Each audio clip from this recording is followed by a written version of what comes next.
you're dealing with these really tough emotions from these families who have held on to grief for so long. And I'm wondering, what are some tips that you have for podcasters out there of phrases they can say, or even us in our day-to-day lives when someone's dealing with a lot of, they feel wronged, or they're crusading about something. What is something that, like, not only podcasters, but we as humans can say to each other to really acknowledge, like, hey, like, this is hard and I'm here for you?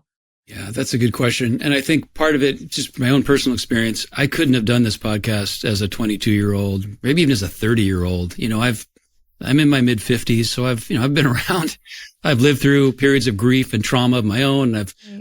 But I think maybe as a journalist, or whatever drew me to wanting to be a journalist in the first place, is just curiosity. And I don't know if you can teach curiosity or if you can pretend to be curious. When I saw that clipping about the flight that I'd never heard of, I thought, wait a minute, I need to know more about this. And the more I dug into it, the more I thought everybody needs to know about this.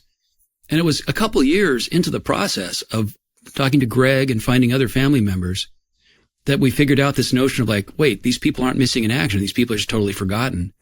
And so I guess personally for me, there's a sense of, like, seeking justice, trying to make sure that these family stories are told.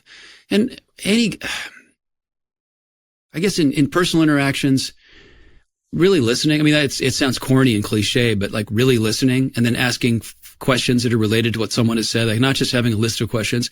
I decided probably a decade ago, I was never going to write a list of questions for an interview, because if I was looking down at the sheet or thinking, like, what the next question was, or trying to think, like, how am I going to, then it wasn't going to be as human as I wanted it to be. And if I stumble and stutter sometimes in my questions, which I do, and I'll use tape like that just because it's me. I'm not going to fake it. I'd rather kind of spend time kind of like with the gears turning in my head, trying to ask the next thoughtful question rather than trying to fit to whatever the list of questions that I'd come up with.